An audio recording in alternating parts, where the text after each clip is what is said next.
Today, we take a look at 3 TikTok creators who mocked expert warnings and paid the ultimate price, from a TikToker who demanded his guide stop near an aggressive elephant for better footage, to a TikToker who left his cabin despite mother bear alerts. Our first case takes place in South Africa, where this TikToker mocked a safari guide. It was August 14th, 2017, in a private game reserve in South Africa's northern province. The afternoon heat had settled into a dry warmth, and visibility across the savannah stretched for miles. Ashton Patel, 24, was on a budget safari tour with a small, independent guide service. The guide, a local man in his 50s, had spent the morning warning the group about staying in the vehicle and keeping voices low near elephant herds. Ashton and 2 friends sat in the back row, filming content for their TikTok accounts. They filmed themselves commenting that the guide was being overly cautious to justify the tour price, comparing him unfavorably to guides they had worked with on previous safaris. The tour had been uneventful for most of the day. They had seen zebras, a distant pride of lions, and several giraffes.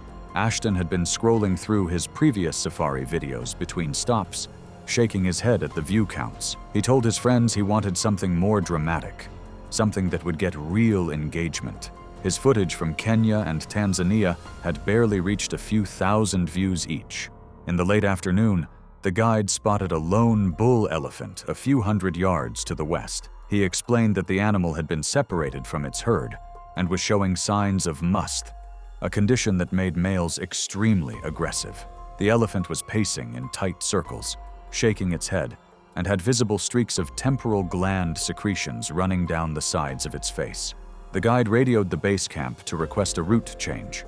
Ashton leaned forward and filmed the back of the guide's head, mouthing words to the camera. His friends covered their mouths to keep from laughing out loud.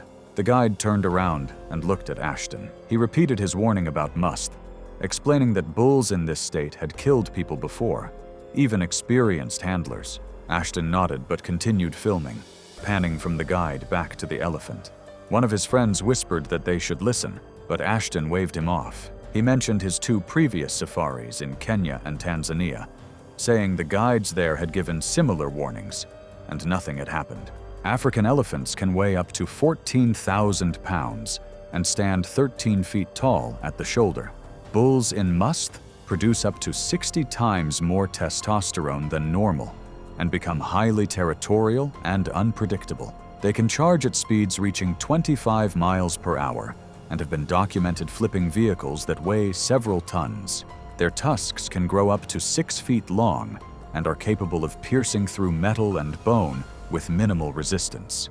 During must, which can last up to 3 months, bulls will attack without provocation and have killed other elephants, rhinos, and humans. Shortly after the radio call, Ashton asked the guide to stop the vehicle so he could get better footage. He argued that they were far enough away to be safe, and that the elephant was not even facing them. The guide refused at first, but Ashton persisted, saying he had paid for the tour and wanted his money's worth.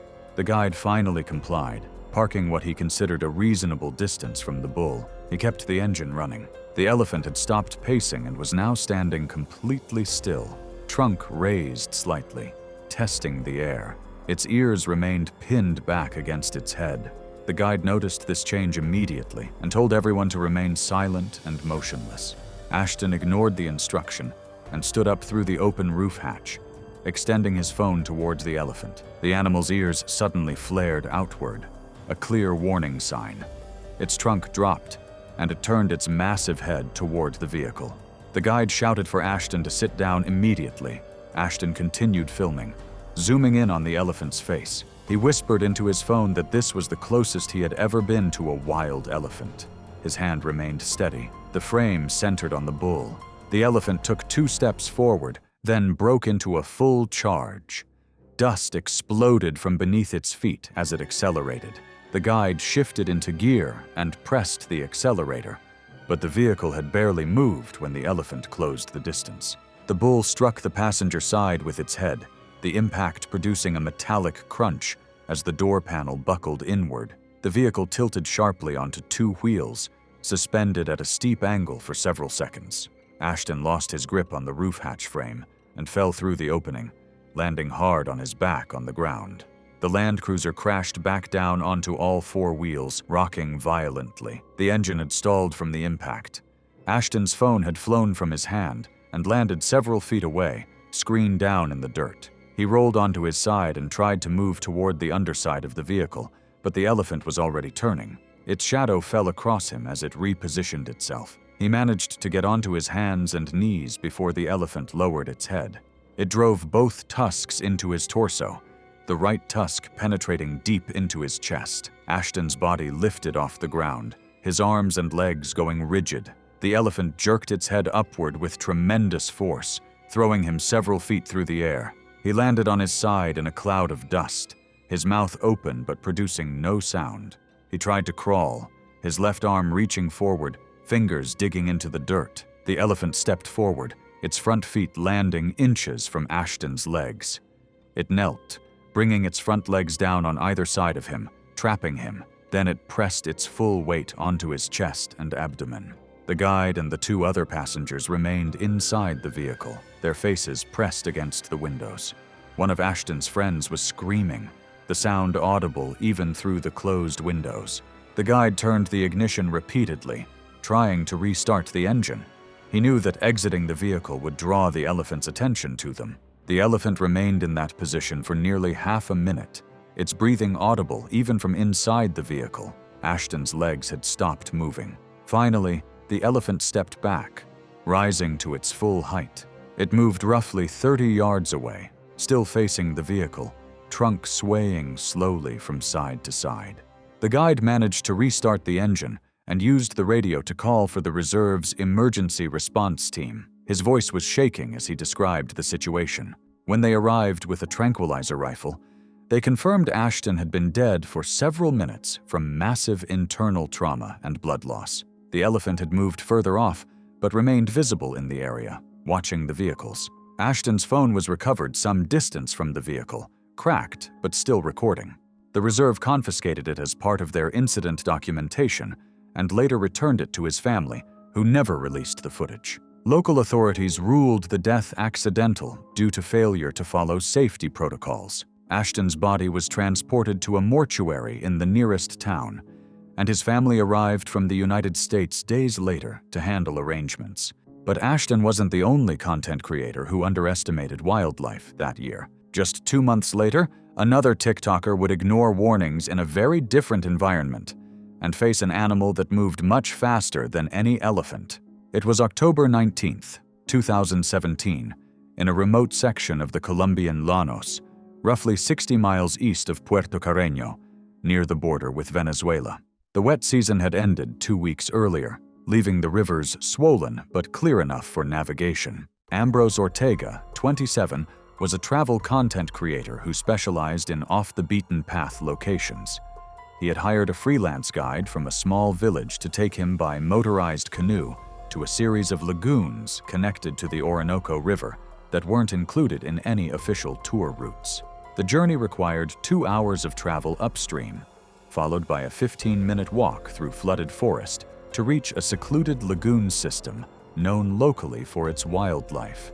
Ambrose had built his audience on adventure content that showcased him filming wildlife in remote locations across South America.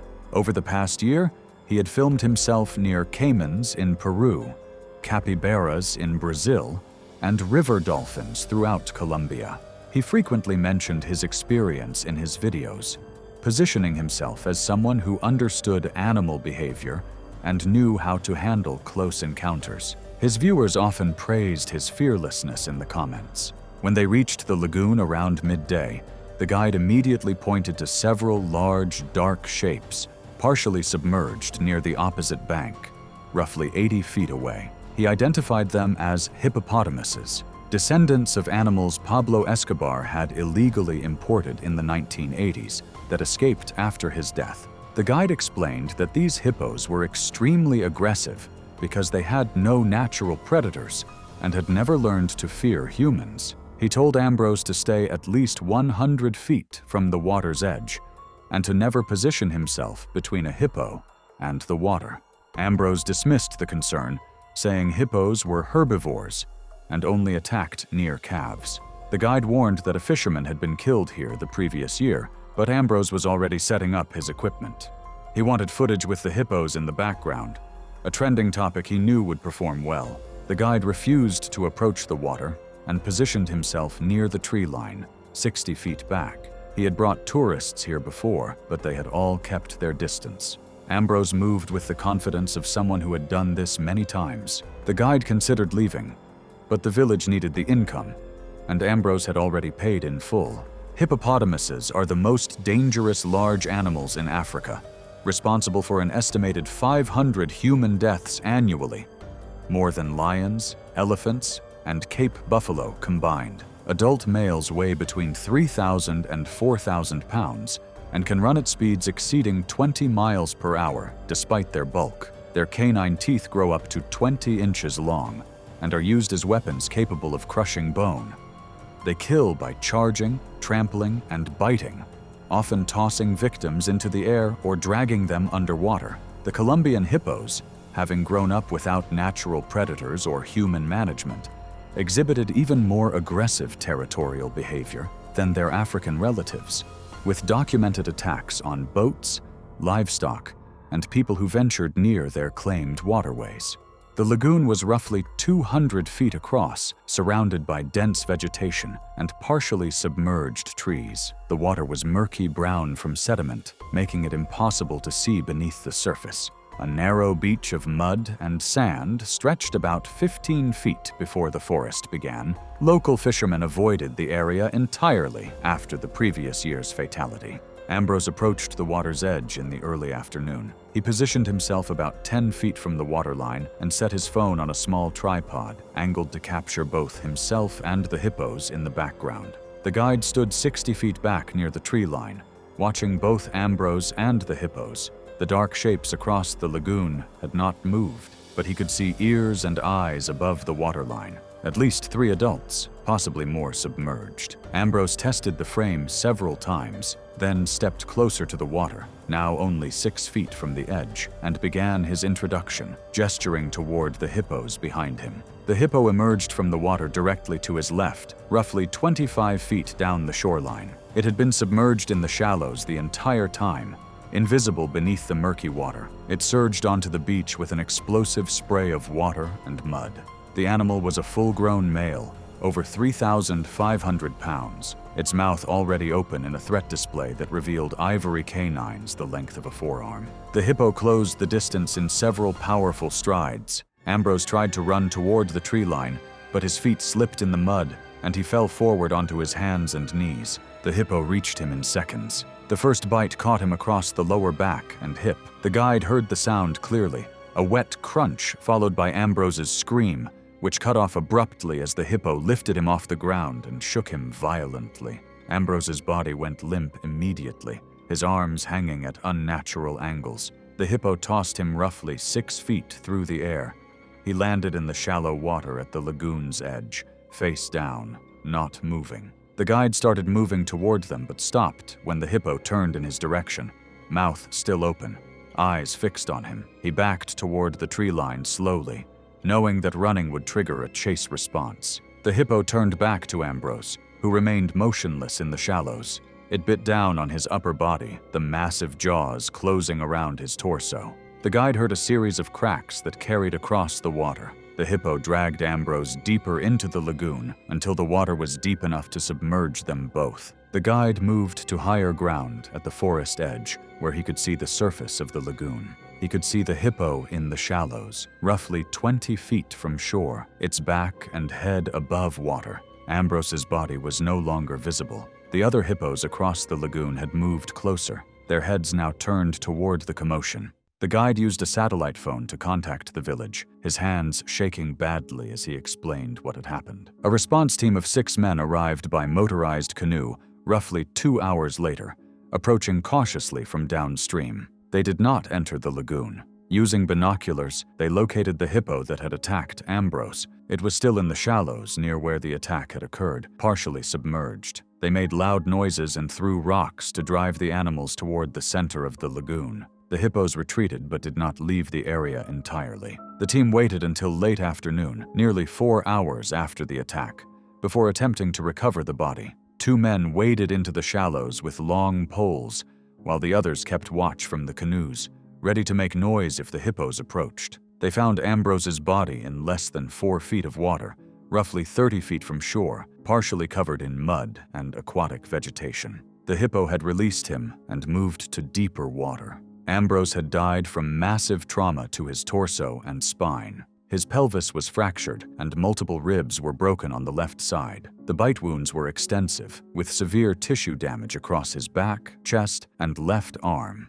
The team transported his body back to the village by canoe, a journey that took nearly 3 hours. Officials from Puerto Carreño arrived the following day to document the incident. Ambrose's phone was recovered from the tripod, still recording. The footage showed the entire attack, but was deemed too graphic by authorities and was not released. The death was ruled accidental, with contributing factors of ignoring local warnings and approaching dangerous wildlife at unsafe distances. Ambrose had ignored clear warnings about one of the world's most dangerous animals, and it cost him his life. But thousands of miles away, another creator was about to learn that underestimating wildlife based on appearance can be just as deadly. It was November 3rd, 2018, in a remote section of northwestern Montana, roughly 15 miles from the Canadian border. The first snow of the season had fallen 3 days earlier, leaving 4 inches on the ground and temperatures hovering around 28 degrees Fahrenheit during the day.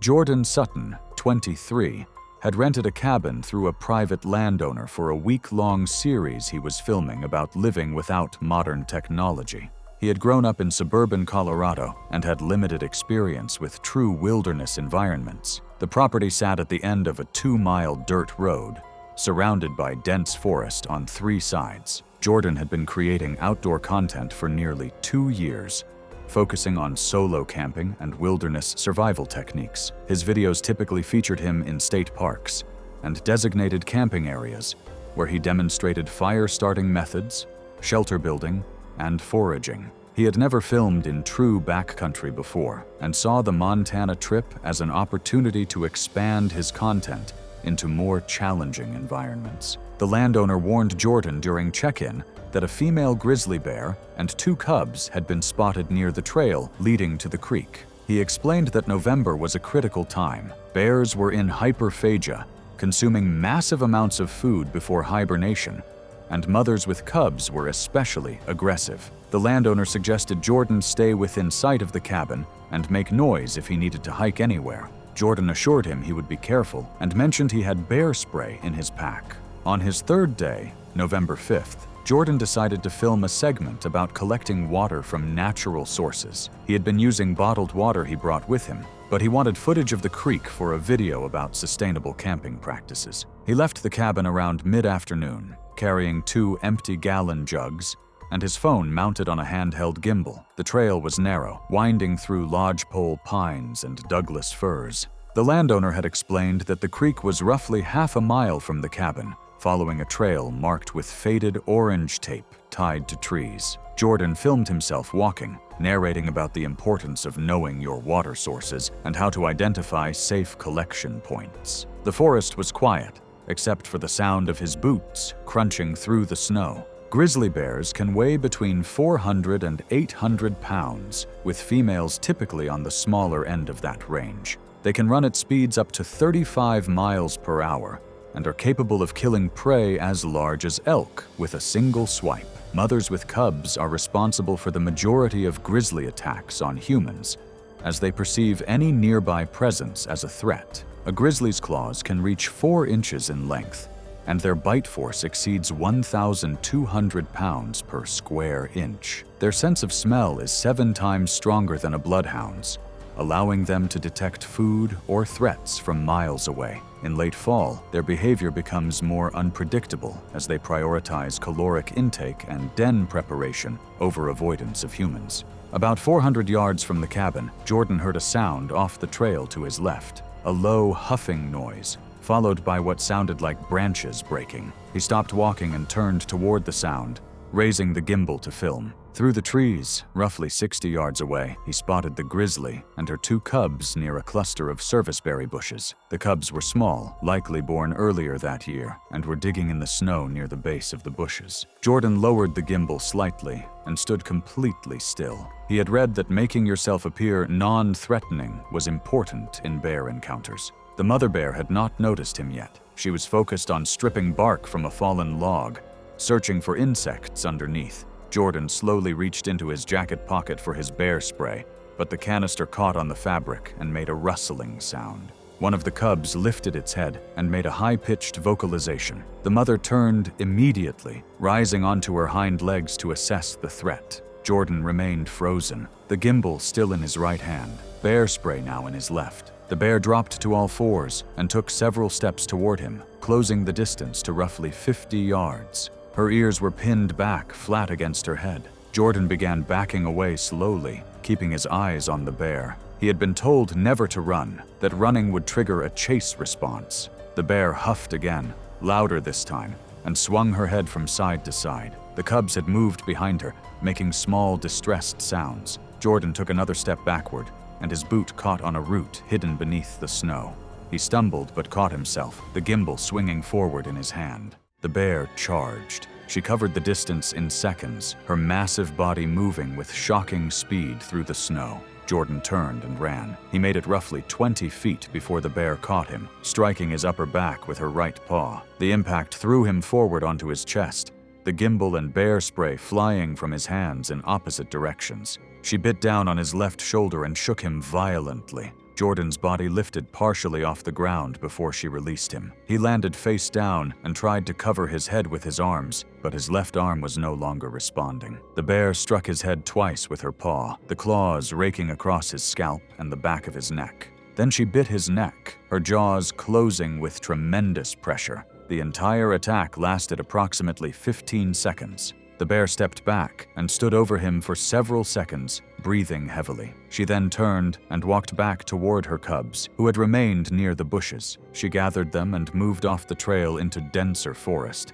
disappearing from view within moments. Jordan remained conscious for roughly 30 seconds, but could not move or make any sound. His phone had fallen 8 feet away, partially buried in snow, still recording. Blood was spreading across the white surface around him, creating a dark stain that grew wider with each passing second. He lost consciousness from blood loss and died within 2 minutes. His body was not discovered until the following afternoon, when the landowner drove up to check on him after Jordan failed to respond to a scheduled check-in call. The landowner found him roughly 380 yards from the cabin, partially covered by a light snowfall that had begun overnight. Tracks and evidence at the scene confirmed a grizzly attack. The landowner immediately contacted authorities and waited by his truck until they arrived.